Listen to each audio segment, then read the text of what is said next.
ಧಿಕ್ಕಾರ ಧಿಕ್ಕಾರ ಧಿಕ್ಕಾರ ಬೇಕೇ ಬೇಕು ನ್ಯಾಯ ಬೇಕು. ಎಲ್ಲರಿಗೂ ನಮಸ್ಕಾರ. ನೀವು ನೋಡ್ತಿದ್ದೀರಾ ಗ್ಯಾರಂಟಿ ನ್ಯೂಸ್, ಸುದ್ದಿ ಖಚಿತ ನ್ಯಾಯ ನಿಶ್ಚಿತ. ನಾನು ನಿಮ್ಮ ಅಂಜುಮ್.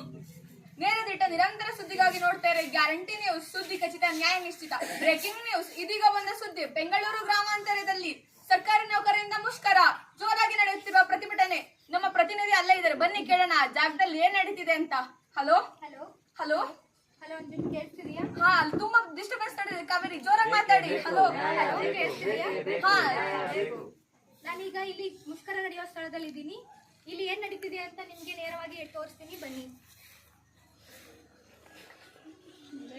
ಹೇಳಿ ಕಾವೇರಿ, ಯಾಕೆ ಪ್ರತಿಭಟನೆ ಏನಕ್ಕೆ ನಡೀತಿದೆ ಅಂತ ಹೇಳಿ. ಕೇಳಿಸ್ತಿದೆ ನಿಮ್ಗೆ?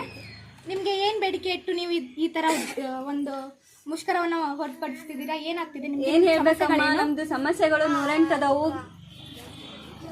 ಏನ್ ಸಮಸ್ಯೆ ನಿಮ್ಗೆ? ಸರ್ಕಾರದಿಂದ ಏನ್ ಬೇಡಿಕೆ ನಿಮ್ಗೆ? ಈ ತರ ಮುಷ್ಕರಗೊಳಿಸಿ ಜನರಿಗೆಲ್ಲ ಸಮಸ್ಯೆಯನ್ನ ಈಡ್ ಮಾಡೋಕೆ ನಿಮ್ಗೆ ಏನ್ ಸಮಸ್ಯೆಗಳಿವೆ? ಸಂಬಳ 10% ಹೆಚ್ಚಿಗೆ ಮಾಡಬೇಕು. ಯಾಕಂದ್ರೆ ಮಕ್ಕಳು ಫೀಸ್ ಕಟ್ಟಬೇಕು, EMI ಕಟ್ಟಬೇಕು, GST ಕೂಡ ಕಟ್ಟಬೇಕು. ವಾರದಲ್ಲಿ ನಮ್ಗೆ 2 ದಿನ ರಜಾ ಕೂಡ ಬೇಕು. ಯಾಕಂದ್ರೆ ನಮ್ಮ ಫ್ಯಾಮಿಲಿ ಜೊತೆ ಕಾಲ ಕಳಿಬೇಕು ನಾವು. ಅದಕ್ಕೋಸ್ಕರ ಆದ್ರೂ ನಮ್ಗೆ 2 ದಿನ, ವಾರದಲ್ಲಿ 2 ದಿನ ರಜಾ ಬೇಕು. ನಾವು ಕೆಲಸ ಸೇರಿ 5 ವರ್ಷ ಆಗೈತ್ರಿ, ನಮ್ಗೆ ಇನ್ನೂ ಪ್ರಮೋಷನ್ ಕೊಟ್ಟಿಲ್ಲ ರೀ. 3 ವರ್ಷಕ್ಕೊಂದ್ಸತಿ ನಮಗೆ ಪ್ರಮೋಷನ್ ಬೇಕು.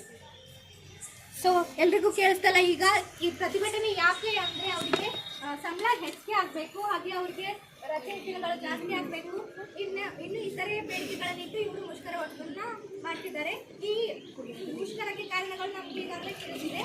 ಹಲೋ ಹಾ ಕಾವೇರಿ, ಹಾ ವೀಕ್ಷಕರೇ ಕೇಳಿಸ್ಕೊಂಡ್ರಲ್ಲ, ಈ ಪ್ರತಿಭಟನೆಗೆ ಕಾರಣ ಸಂಬಳ ಹೆಚ್ಚಳ, 10% ಸಂಬಳ ಹೆಚ್ಚಳ, ಸ್ಯಾಲರಿ ಹೈಕ್, ಪ್ರಮೋಷನ್, ಇನ್ಕ್ರಿಮೆಂಟ್, ವಾರದಲ್ಲಿ 2 ದಿನ ರಜೆ ಕೋರಿ ಸರ್ಕಾರಿ ನೌಕರರಿಂದ ಪ್ರತಿಭಟನೆ. ಈ ಪ್ರತಿಭಟನೆ ಹೀಗೆ ಮುಂದುವರಿಯುತ್ತಾ ಅಥವಾ ಇದು ಇಲ್ಲೇ ವಿರಾಮಗೊಳಿಸುತ್ತಾ? ನೋಡೋಣ ಒಂದು ವಿರಾಮದ ನಂತರ. ಅಧಿಕಾರಿಗಳು ಇನ್ನೇನು ಬರಲಿದ್ದಾರೆ. ನಾವು ಈ ಮುಷ್ಕರದ ಬಗ್ಗೆ ಅವರು ಏನ್ ಅಭಿಪ್ರಾಯ ಪಡ್ತಾರೆ ಅಂತ ಕೇಳಿ ನೋಡೋಣ, ಬನ್ನಿ. ಅಧಿಕಾರಿಗಳು ಇದ್ರ ಬಗ್ಗೆ ಏನ್ ಹೇಳ್ತೀರಾ? ನೀವು ಇದ್ರ ಬಗ್ಗೆ ಏನ್ ಹೇಳ್ತೀರಾ? ಯಾಕೆ ಈ ಪ್ರತಿಭಟನೆ?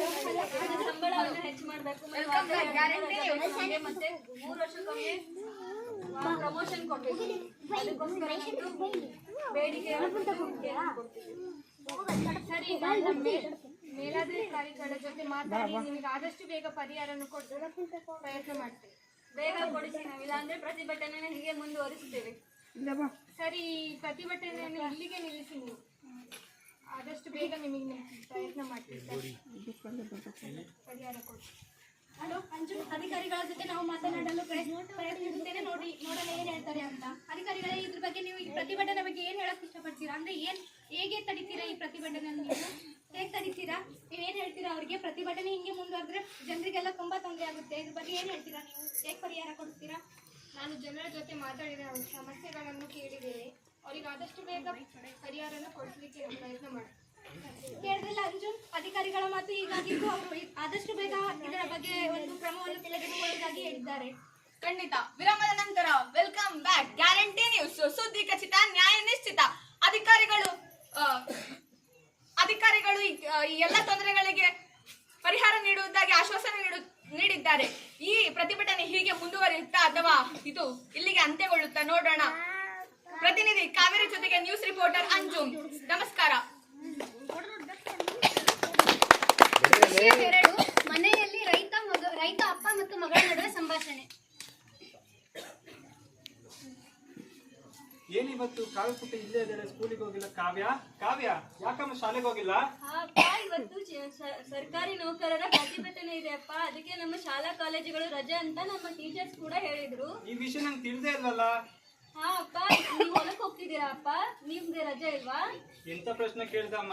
ಈ ದೇಶಕ್ಕೆ ಅನ್ನವನ್ನ ಕೊಡ್ತಕ್ಕಂತ ರೈತ, ಬಿಸಿಲೇ ಇರ್ಲಿ, ಮಳೆನೇ ಇರ್ಲಿ, ಗಾಳಿನೇ ಇರ್ಲಿ, ಏನನ್ನು ಲೆಕ್ಕಿಸದೆ ತನ್ನ ಕರ್ತವ್ಯ ನಿಷ್ಠೆಯಿಂದ ನಿರ್ವಹಿಸ್ತಾನೆ. ರೈತ ಚೆನ್ನಾಗಿದ್ರೆ ಎಲ್ಲರೂ ಚೆನ್ನಾಗಿದ್ದಂಗಮ್ಮ.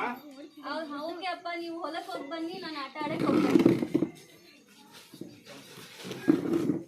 ಯಾರು ಹರಿಯದ ನೇಗಿಲ ಯೋಗಿಯು ಲೋಕಕ್ಕೆ ಅನ್ನವ ನೀಡುವನು, ಫಲವನ್ನು ಬಯಸದೆ ಸುಖ ಕೆಲಸದೆ ದುಡಿಯುವನು ಗೌರವ ಕಾಸಿಸದೆ. ದೃಶ್ಯ 3, ರೈತ ಮತ್ತು ತೋಟಗಾರಿಕಾ ಅಧಿಕಾರಿಗಳ ನಡುವೆ ಸಂಭಾಷಣೆ ಮತ್ತು ತೋಟಗಾರಿಕಾ ಅಧಿಕಾರಿಗಳು ಸಲಹೆಯನ್ನು ನೀಡುತ್ತಿರುತ್ತಾರೆ. ಏನಪ್ಪ ರಮಪ್ಪ ಏನ್ ಮಾಡಕತ್ತಿ? ಏನ್ ಸಮಾಚಾರ? ಏನೋ ರಾಜಣ್ಣ ಸಮಾಚಾರ ಎಲ್ಲ ನೀನೇ ಹೇಳ್ಬೇಕು. ನಂದೇನೈತಪ್ಪ ನೋಡಪ್ಪ, ಎಲ್ಲ ಇವತ್ತೆಲ್ಲ ಅಧಿಕಾರಿಗಳ ಕೆಲಸ ಮಾಡ್ತಾ ಇದ್ದಾರೆ. ಅದಕ್ಕೆ ನಿಮ್ಗೆ ಮತ್ತೆ ಏನ್ ಮಾಡೋದಪ್ಪ ಇವಾಗ? ಏನ್ ಹೇಳದ ರಾಮರಾಜ್ಯ ಆದ್ರೆ ಏನಂತೆ, ರಾಗಿ ಬೀಸದಾದ್ರೆ ಏನಂತೆ, ಈಗ ಯಾರೇನ್ ಮಾಡ್ಕೊಂಡ್ರೆ ಏನಂತ ನಮ್ ಕಷ್ಟವನ್ನು ಯಾರು ಕೇಳೋರೇ ಇಲ್ಲ.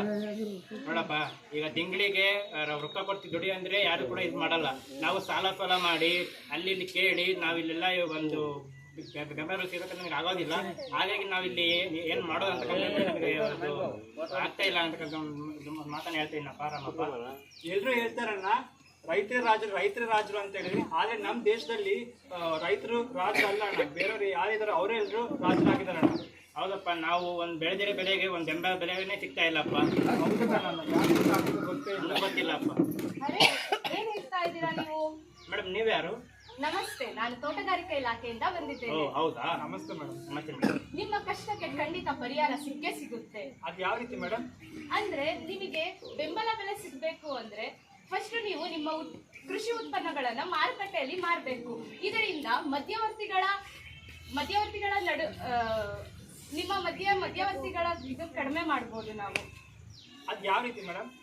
ಅಂದ್ರೆ ಸರ್ಕಾರದಿಂದ ಬೆಂಬಲ ಬೆಲೆ ಅಂತ ಸೃಷ್ಟಿ ಮಾಡಿದ್ದಾರೆ. ಬೆಂಬಲ ಬೆಲೆ ಅಂದ್ರೆ ಏನು? ಉತ್ಪನ್ನ ಕನಿಷ್ಠ ನಿರ್ದಿಷ್ಟವಾದ ಕೃಷಿ ಉತ್ಪನ್ನಗಳಿಗೆ ನೀಡಿರುವ ಬೆಲೆ, ಇದನ್ನ ಬೆಂಬಲ ಬೆಲೆ ಅಂತ ಕರೀತಾರೆ. ಉದಾಹರಣೆಗೆ ಈಗ ರಾಗಿ ಆಗಿರ್ಬೋದು, ಮೆಕ್ಕೆಜೋಳ, ಜೋಳ, ಹತ್ತಿ, ಈ ತರ ಕೆಲವೊಂದು ಬೆಳೆಗಳಿಗೆ ಸರ್ಕಾರದಿಂದ ಬೆಂಬಲ ಬೆಲೆಯನ್ನು ನಿಗದಿಪಡಿಸಿದ್ದಾರೆ. ಹೌದಾ ಮೇಡಮ್?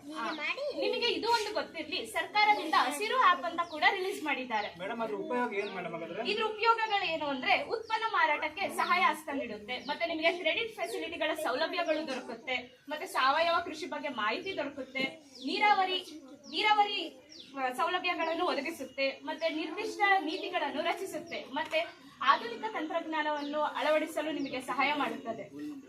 ನೀವು ಇದೆಲ್ಲ ಅಳವಡಿಸಿಕೊಂಡ್ರೆ ನಿಮ್ಮ ಆದಾಯವನ್ನು ಇನ್ನು ಉನ್ನತ ರೀತಿಯಲ್ಲಿ ಹೆಚ್ಚಿಗೆ ಮಾಡ್ಕೊಳ್ಬಹುದು. ರಾಮಪ್ಪ, ನಾವು ಇದನ್ನ ಯಾಕೆ ಇದು ಮಾಡ್ಬೋದು?